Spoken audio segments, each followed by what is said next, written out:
So if you had a budget of, say, $700,000 back in 2018. Which, I mean, was a massive amount of money. Right, exactly.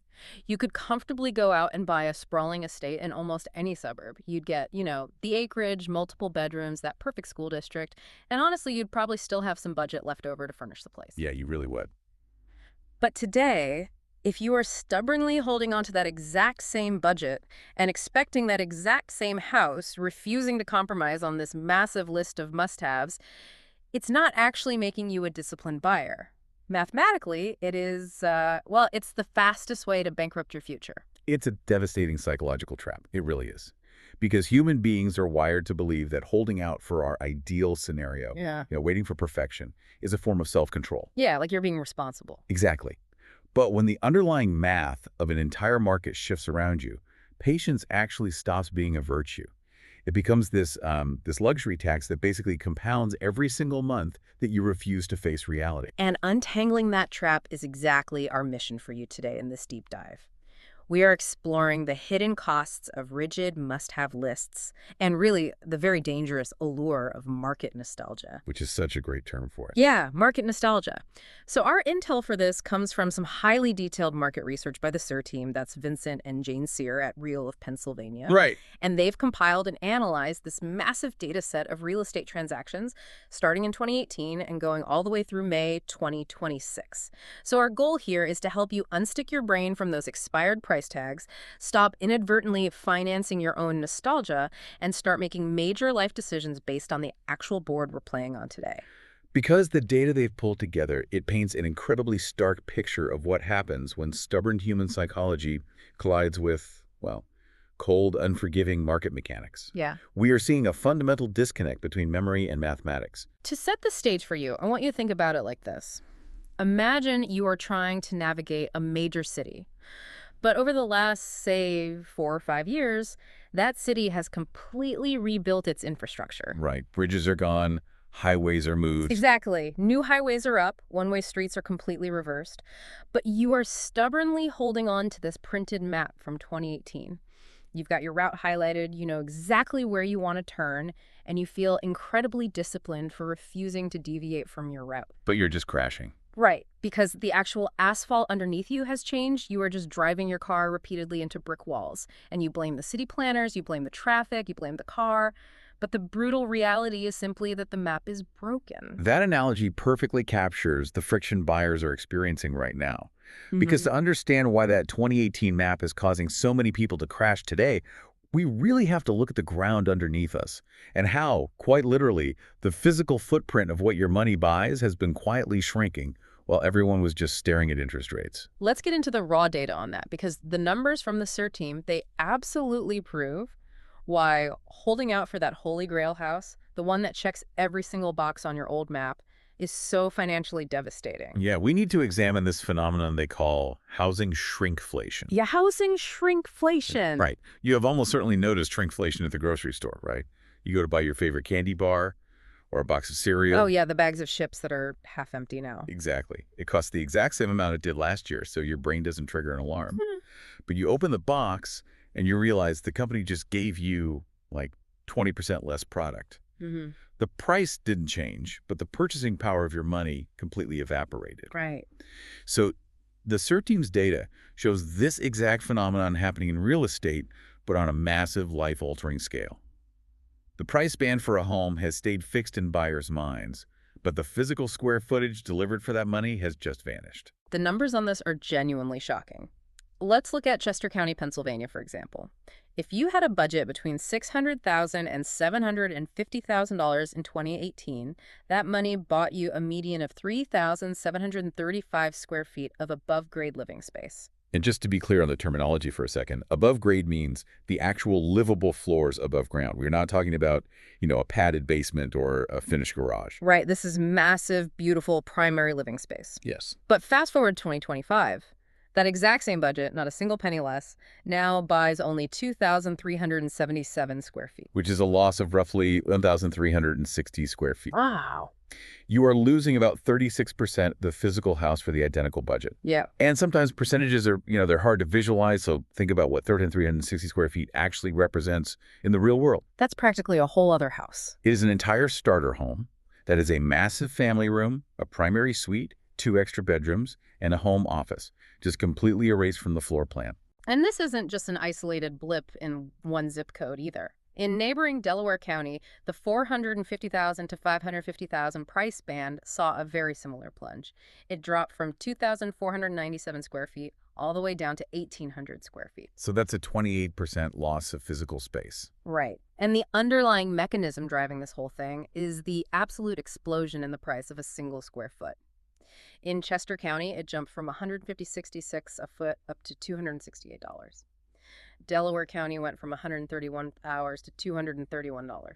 And wages simply haven't kept up with a jump of that magnitude.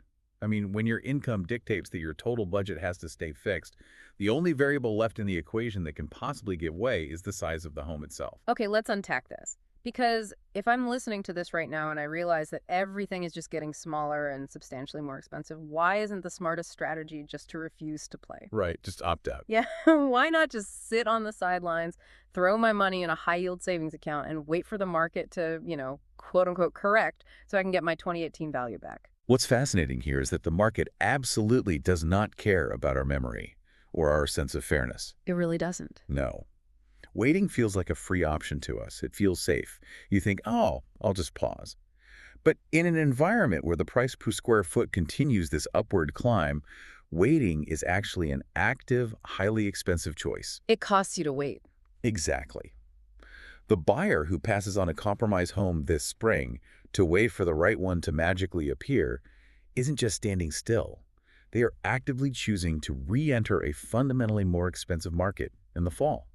That 2018 house at the 2018 price isn't hiding around the corner waiting for interest rates to drop.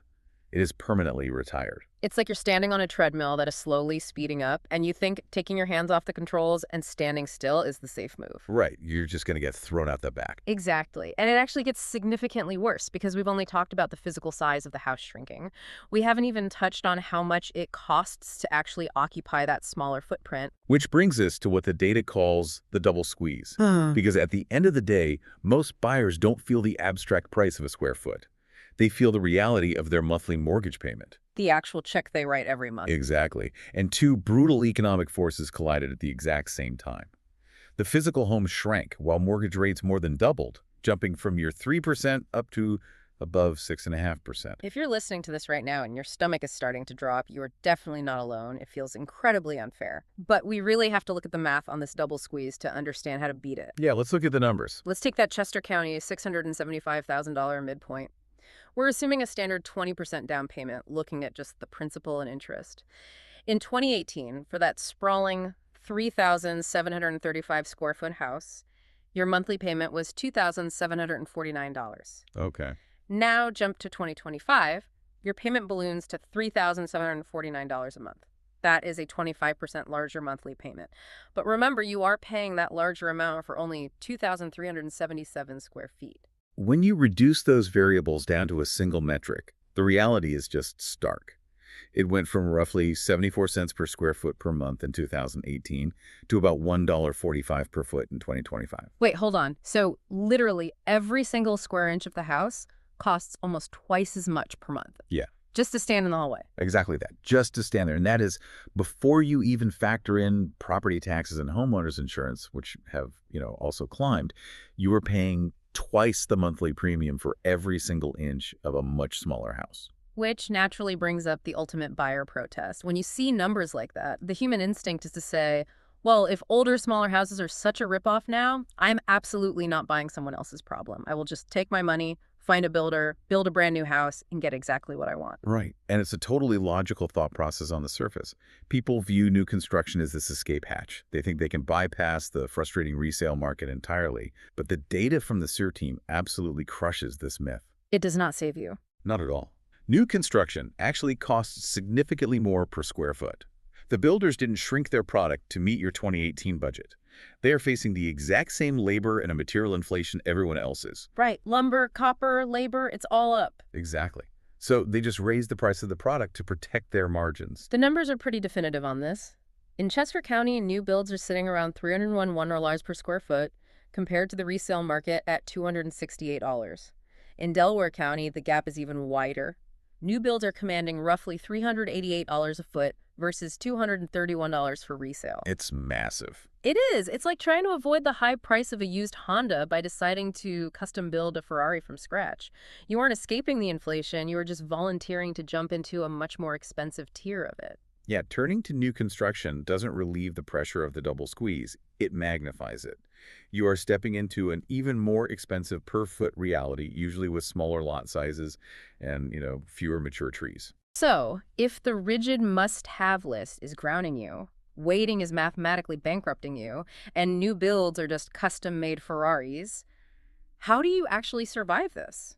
Because we are painting a pretty bleak picture here. How does a buyer rewire their strategy to actually win? You have to fundamentally change how you interact with the market. You really have to drop the nostalgia and become highly, coldly strategic. Here's where it gets really interesting. Because the Cyr team didn't just point out this massive problem, they actually laid out 3 very specific, actionable moves to unstick a buyer's brain and get them moving forward. Right. Move number 1 is Right. sort the list. You have to ruthlessly separate the structural from the cosmetic. And this is the single most crucial step for breaking that holy grail illusion. When buyers operate with a rigid list, they tend to treat every item on it with equal life or death weight. Everything is a deal breaker. Exactly. But the Cyr team points out that most of these so-called non-negotiable lists are actually 80% cosmetic features wearing a structural costume. Wait, I struggle with this, though, because if I'm paying $700,000 for a house, which is a massive amount of money, why shouldn't I demand decent countertops? Yeah. Why am I the one who has to compromise on cosmetic things when I'm spending my life savings? Because of permanence. A structural feature is something you cannot manufacture, bolt on, or change later, no matter how much money you save up. Okay, give me some examples. It is the school district. It is the physical acreage of the lot. It is the commute time to your job. Or, if you need single-floor living because a family member has mobility issues, that is structural. You hold absolutely firm on those. Right. But the quartz, countertops, the perfectly open concept kitchen, that vague feeling of, it just doesn't look like our aesthetic. Those are cosmetic. And buyers torch perfectly good deals over them every single day. Wow. A house with a dated, ugly kitchen in a premium school district is an infinitely smarter purchase than a house with a pristine modern kitchen in a district you don't want. You can finance a kitchen renovation in 5 years. You can never renovate your zip code. That is so true. Let the cosmetic go to get the location. Which actually leads us perfectly into move number 2. Pick one variable. This is the hard truth of the current market. You can fix your physical size, you can fix your location, or you can fix your budget at the old 2018 value. But you cannot have all 3. It is an ironclad trilemma. The market is simply no longer offering the 2018 square footage in the premium location at the 2018 price. That specific combination has been permanently removed from the menu. And the data shows us exactly how this menu of trades works by looking at what they call the district spread. Explain why school districts are the ultimate boundary line here. Well, value doesn't live at a broad county level. It is hyper-localized to the school district. Districts act as invisible, unhackable borders. You cannot pick up a house from an outer district and drop it into a premium one. Right, you're locked in. Therefore, the market forces you to make a choice. If you want that massive 2018 footprint and a sane price per foot, you have to drive further out. In outer districts like Coatesville, buyers are paying about $240 a foot. Twin Valley is around $231 a foot. You get the space, but you trade the premium location. But if your structural non-negotiable is the premium district, you just have to accept the reality of vastly fewer square feet. In Great Valley, you are looking at $534 a square foot. Tredyffrin Easttown is $472 a foot. The holy grail trap is the stubborn refusal to pick one of these variables to flex. Exactly. And while you stand there refusing to choose, the market just continues to charge you rent in the form of rising prices. So if you've finally accepted that you can't have the massive size and the premium location, you face a new psychological hurdle. Actually walking into a smaller house and not feeling like you're being ripped off. How do you stop comparing today's compromise to yesterday's mansion? And that is exactly what move number 3 addresses. Reset the anchor on purpose. You have to do this before you ever step foot inside a house to tour it. If we connect this to the bigger picture, what we're really talking about is overcoming the cognitive dissonance of anchoring. Nah. In behavioral economics, an anchor is the initial piece of information your brain latches onto to make subsequent judgments. Okay. If your anchor is the incredible price your neighbor paid in 2020, or a comparable sale your uncle told you about from 3 years ago, every single house you look at today is going to feel like a massive ripoff. Because it is, compared to a ghost. Exactly. The Cyr Team's advice is to look hard at 3 homes that are clearing, meaning they are actually going under contract right now, this week, at your specific budget. Let today's real actual prices set your reference point in your brain. Then, when you walk into a house on Saturday morning, you are judging it against reality, not against a fantasy number that expired 4 years ago. The buyer who actively resets their anchor shops with confidence. They know a good deal when they see it because they know what the current market actually bears.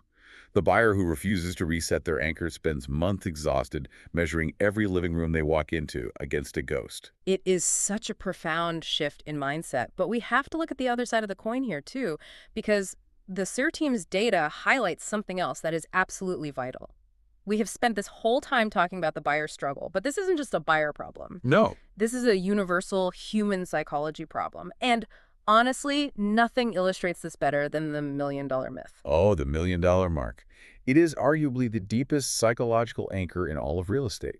For decades, $1 million universally summoned the image of a mansion. Yeah. It meant you had made it. It meant an estate. Right. I mean, you hear $1 million home, and Hollywood has trained us to picture sweeping staircases, acres of land, a 3-car garage. But let's look at the brutal realignment of what that number actually commands today.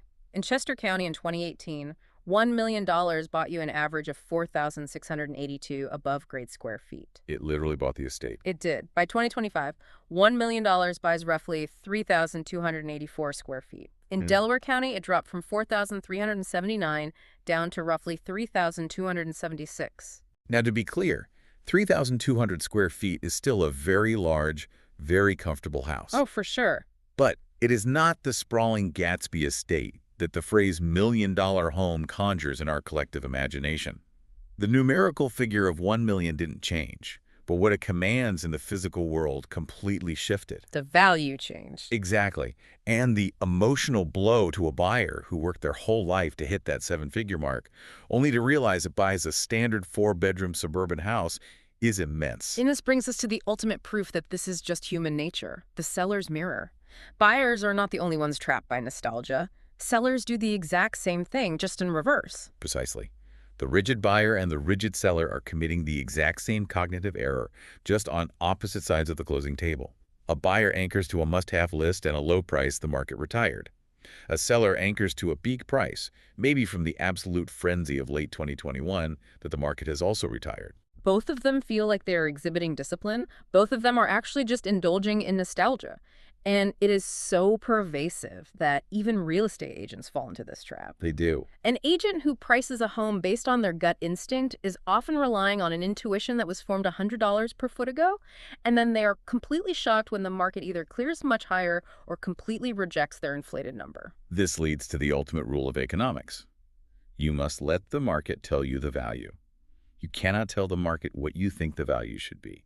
The clearing price, the price someone is actually willing to sign a contract for on that specific day, is the true value. Period. If a house sits on the market for months missing its estimate, the house isn't wrong, the buyers aren't blind, the estimate is stale. So what does this all mean? When you are the buyer or the seller staring down this reality, is it a failure to let go of your list? Because I think for a lot of people, giving up your must-haves, letting go of the cosmetic perfection or the extra bedroom, it feels like losing. It feels like you let the market beat you. This raises an important question about how we define winning. Letting go of a stale list is not losing. It is simply stepping onto the actual playing field. I love that. You cannot grieve the market you wish existed. You can only play the hand you are dealt in the market that does exist. Recalibrating your expectations to match reality is the only way you actually achieve your underlying goal, which is to secure a home, build equity, and move your life forward. Refusing to play just leaves you standing in the cold. You have to use today's map for today's city. Holding on to a rigid must-have list in a shifted market is not protecting your standards.